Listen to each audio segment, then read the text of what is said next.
ආයිබෝවන් ලග්න 12ටම ප්‍රධාන රාජයෝග පීඨන ආකාරය තමයි ඉදිරිපත් කරන්නේ. අපි වෙන වෙනම කලින් ගජකේසී රාජයෝගය අට ගන්න ආකාරය, ලග්නාදි යෝගය පිළිබඳව, චන්ද්‍රාදි යෝගය පිළිබඳව, පංචමහා රාජයෝග පිළිබඳව, චන්ද්‍රාදි යෝගය පිළිබඳව, විපරිත රාජයෝගය පිළිබඳව සහ නීචභංග රාජයෝග පිළිබඳව, ගජකේසී රාජයෝග පිළිබඳව වෙන වෙනම පාඩම් මාලා කීපයක් ඉදිරිපත් කරා.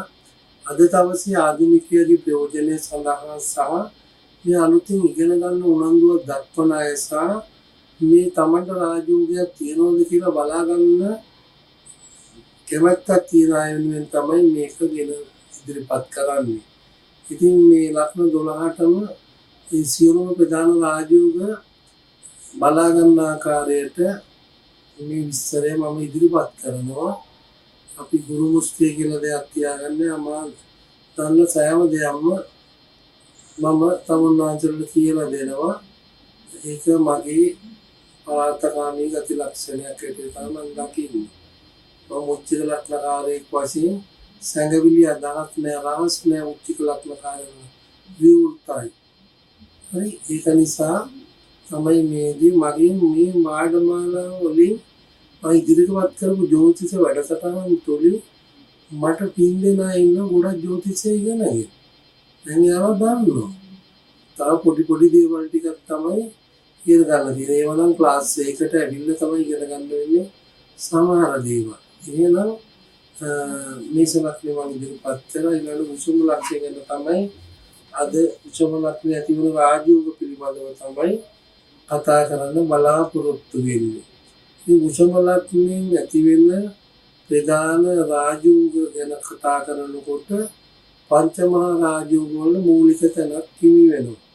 පංචමහා රාජයෝග ඇති වෙන්නේ රාහු කේතු කියන ඡායාග්‍රහයෝ දෙන්න නොමැතිව, ඒ වගේම රවි සඳු කියන ග්‍රහයෝ දෙන්නත් නැතුව අනිකුත් ග්‍රහයෝ පස් දෙනාගෙන් ඇති වෙන රාජයෝග වලට තමයි අපි පංචමහා රාජයෝග කියන්නේ. මේ පංචමහා රාජයෝගයක් ඇති වෙන්න ඒ ග්‍රහයෝ පස් දෙනාගෙන් එක්කෙනෙක් හරි 1 4 7 10 උච්ච වෙලා හෝ මූල ත්‍රිකෝණ වෙලා හරි සක්සේස්ස වෙලා තැන්පත් වෙලා ඉන්න ඕනේ. එහෙම ගත්තොත් උසම ලග්නෙට සිකුරු ග්‍රහය උන්න ලග්නේ ඉන්නවා. එතකොට ඒක මාලවී පංචමහා රාජයෝගේ වෙනවා. උෂම ලග්නයේ ඊළඟට 4 වෙන්න ගමු අපි සිංහ රාශිය වෙන්නේ.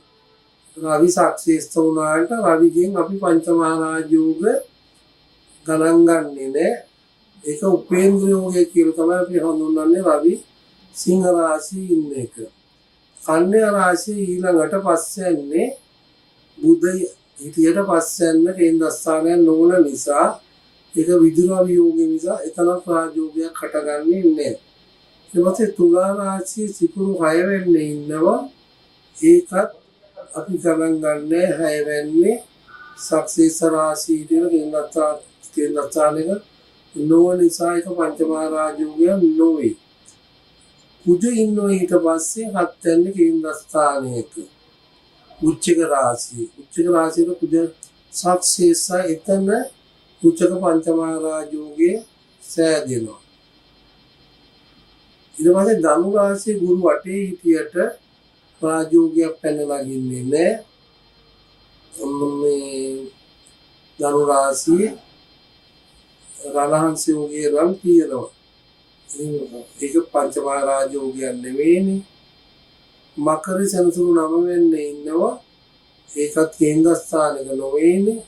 ඒක නිසා ඒ මකරින් සක්සස් වෙලා ඉන්න එකත් රාජයෝගයට ගණන් ගන්න බෑ. ඊට පස්සේ කුම්භ රාශියේ 10 වෙන්නේ ඉන්නවා සෙනසුරු. අන්න ඒක සස පංචමහා රාජයෝගය. ඊළඟට මීන රාශියේ ගුරු ඉන්නවා සක්සස් වෙලා 11යි.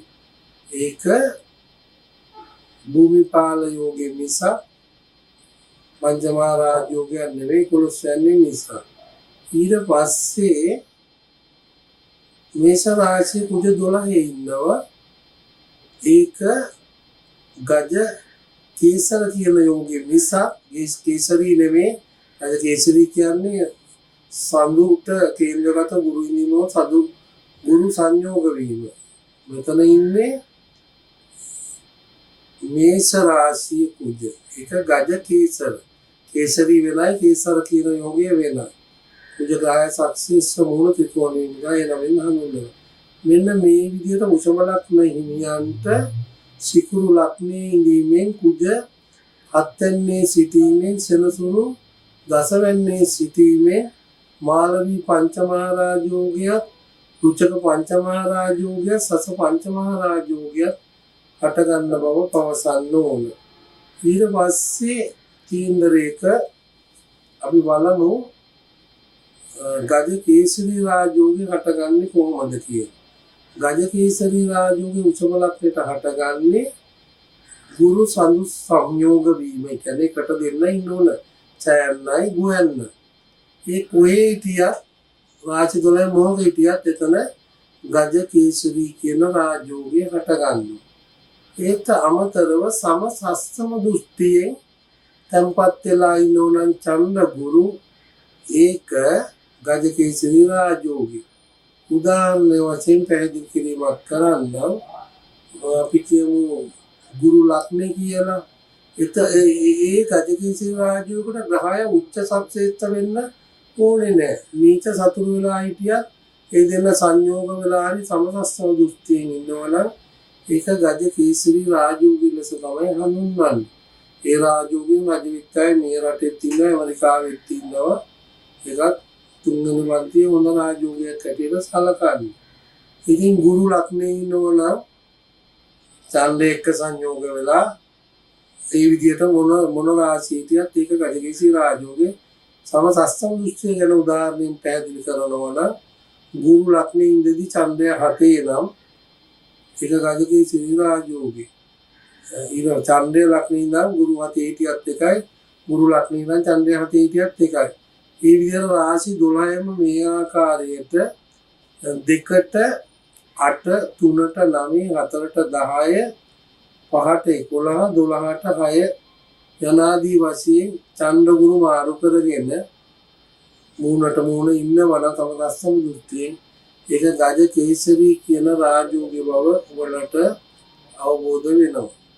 ඊළඟට මේ කේන්දරේ උෂම ලග්නේ නියංගේ අපි බලමු නීච මංග රාජයෝගේ සෑදෙන ආකාරය.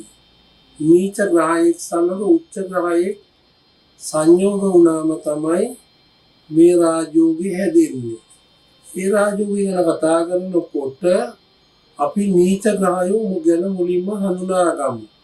නීච ග්‍රහයෝ මෙන්න මේ විදිහට තමයි ජ්‍යොතිර්විද්‍යාවේ හඳුන්වලා තියෙන්නේ.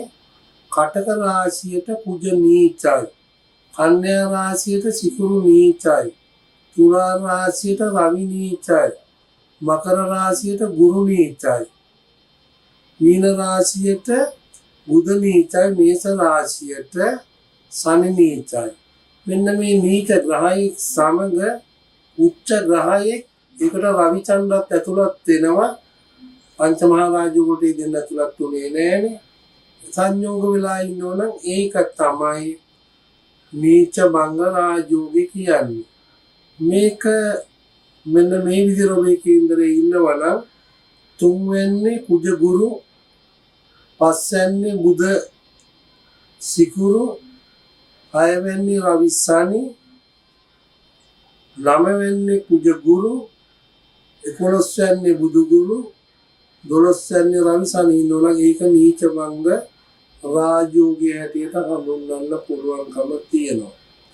එතකොට ඊළඟ ප්‍රධානම රාජයෝගයේ හැටියට සැලකෙන චන්ද්‍රාදියෝගය ගැන විග්‍රහයක් කරනවා නම් ඡන්දයෙන් 6 7 8 බුධ ගුරු සිකුරු කියන ග්‍රහය තුන් දෙනා තැන්පත් වෙලා ඉන්න ඕනේ. අපි වම් පැත්තට තමයි ග්‍රහයෝන්ගේ ගමන මනින්නේ. පළවෙනි කොටුව 1 2 3 මේම. උල්ලෝෂේ කටුව කරකැවෙන්නේ දකුණු පැත්තට යටට නෙමෙයි. ඒ ආකාරයට අපිට පුළුවන් චන්ද්‍රාදියෝගේ බලන්න ඡන්දය ඉන්න රාශිය 1 කියලා ගන්නවා ඊළඟ රාශිය 2 කියලා තමයි වම් පැත්තට ගනින්නේ. එම ගණිනකොට ඡන්දයෙන් 6 7 8 යන රාශි වල බුධ ගුරු සිකුරු මොන විදියට හිටියත් ඒක අපි කියන්නේ චන්ද්‍රාදියෝගය කියලා. ඉතින් මේකෙන් උපන් කෙනෙක් තමයි මේ රටේ පස්වෙනි විධායක ජනාධිපතිතුමේ මහින්ද පර්සි රාජපක්ෂ කියන මහත්මිය. ඊළඟට යාට තිබ්බේ චන්ද්‍රාදියෝගනේ ලග්නෙන් 6 7 බුදු ගුරු සිකුරු තැන්පත් වෙලා ඉන්නවනම් ඒක තමයි ලග්නාදියෝගය කියන්නේ. ඒක දිනේෂ් කුලවර්ධනට තිබ්බා. අවුරුදු 20ක් කලින් මම අනාවැකියක් කිව්වා දිනේෂ් කුලවර්ධන මේ රටේ අගමැතිව ජනාධිපති වෙනවා කියලා යම් කිසි දවසක ඒක ඒකාන්තයෙන්ම සිද්ධ වුණා. ඊට පස්සේ අපි බලමු විපරිත රාජෝගය පිළිබඳව කොහොමද විපරිත රාජෝගයක් හටගන්නේ කියලා උසම ලග්නයන්ට. ඉතින් ඔබේ විපරිත රාජෝගයක් හටගන්නේ කලින් විපරිත රාජෝගයෙන් මේ රටේ රජ වෙච්ච කෙනෙක් තමයි ජී.ආර්. ජයවර්ධන. ජුනියර් රිචඩ් ජයවර්ධන. කෑලිය මිනිහෙක් කරන්නේ මිනිහෙක් ගෑණියෙක් කරන්නේ විතරයි කොහාට බැරි. නමුත් යා මම පස්සේ ආගේ ව්‍යවස්ථාව බල්ලට ගිහලා චන්දිකත් රජ වුණා වෙන කෙනෙකුට රජ වෙන්න බෑ කියපු එක සිද්ධ වුණා. උඹ ජීවිතුන් අතර හිටියේ නෑ. ඒක බලන්න ඕන. ඒක හටගන්නේ උචම ලග්නහිමියන්ගේ 6 8 12 කියන ඒ දුෂ්ට ස්ථාන තුනක් ඇටිය තමයි 6 8 12 ජ්‍යොතිර්විද්‍යාවේ හඳුන්වන්නේ. ඒ තුනේ සිකුරු ගුරු කුජ 6 වෙන්නේ සිකුරු ගුරු කුජ 8 වෙන්නේ 12 වෙන්නේ ගුරු කුජ සිකුරු ඉන්නවනම් ඒ තුන් දෙනාම ඉන්නවනම් 6 8 12 ඒක විපරිත රාජෝගෙ මේක සරලා විමලා හර්ෂා කියලා තමයි හඳුන්වන්නේ. යාට තිබ්බේ මේ තුනෙන් දෙකයි. ඉතින් මේ පෞද්ගලික කාලේ මම දැක්ක එක එක්කෙනා අනාවැකි පළ කරලා තිබ්බා මේ පුද්ගලයෙක් ගැන කියලා උදේාතිය රජ වෙන කියලා ඌ තමයි දේශෙන් කියලා ඌට මෙන්න මේ විපරිත රාජෝගය විතරක් තියෙන බව මම දැක්කා. ඒ පිළිබඳව මම වීඩියෝ එකක් පළ කරලා තියෙනවා. ඉතින් මේ ග්‍රහය තුන් දෙනා මේ විදිහටම ඉන්න ඕනේ නැහැ. ආයේ එක්කෙනා 12 හිටියත් 8 හිටියත් කමන්නේ. ඒ විදිහට රාශි මාරු කරගෙන හිටියට කමක් නැහැ. සක්සේස්ට උච්ච වෙලා ඉන්න ඕනේ නැහැ මේ තුන් දෙනා. ඕනේ දෙන්නෙක් එක රාශියක තනියම තව රාශිය මේ කොහොම හිටියත් මේක සිද්ධ වෙනවා කියන එක කියන්න ඕන. විපරිත රාජෝගය හටගන්නේ එහෙම. එතකොට මෙතන විග්‍රහයක් කරන්න ඕන මම තමුන්නාන්සලට මේ නීච බංග රාජෝගයේ පිළිබඳව විග්‍රහයක් මම කරා කියලා හිතනවා. විෂම රාශියට ඡන්දය උච්චයි ගුරු උච්චයි තුන් වෙන්නට ලග්නේ ඡන්දය උච්චයි 5 බුධ උච්චයි 6 ශනි උච්චයි 9 කුජ උච්චයි සිකුරු උච්චයි 12 රවි උච්චයි සිකුරු උච්චයි 11 රවි උච්චයි 12 මේ උච්ච ගායක එක නීච ගායක සම්බන්ධ වුණාම ඉදී ඇති වෙනවා කියලා ඒකම තමුන්නාන්සලා ඉදිරිපත් කළා. අදිත් ප්‍රේමදාස විපක්ෂ නායකට තියෙනවා රාජකේසී රාජෝගී. ඊළඟට සනත් ජයසූරියට තිබ්බේ කුජක මංජ මහරජෝ ක්‍රිකට් ක්‍රීඩාවේ ලෝක වාර්තා තිබ්බා. අර්ජුන මේ රටේ ටෙස්ට් කණ්ඩායමේ සාවර්දී කණ්ඩායමේ නායකයා වුණා වූ අපේ ලෝක කුසලාලේ දිනන නෝඩ තිබ්බේ සතමංජ මහරජෝගේ. රජත් මුගලේ අකාලේ විදිකරුගේ විදි පහට නතු වෙලා මේ ගියා. උඩ තිබ්බේ සස පංච මහරජෝගේ කියන එක පෙන්වා දෙනවා. ඔන්න තමුන්නාන්සේලට එතකොට පංච මහරජෝග සෑදෙන ආකාරයත් නීච බංග රාජෝගය හැදෙන ආකාරය විපරිත රාජෝගය හැදෙන ආකාරය ගජකේසී රාජෝගය හැදෙන හැටි ලග්නාදියෝගය සහ චන්ද්‍රාදියෝගය කියන ප්‍රධාන යෝග හටගන්න ආකාරය පිළිබඳව විග්‍රහයක් කරා.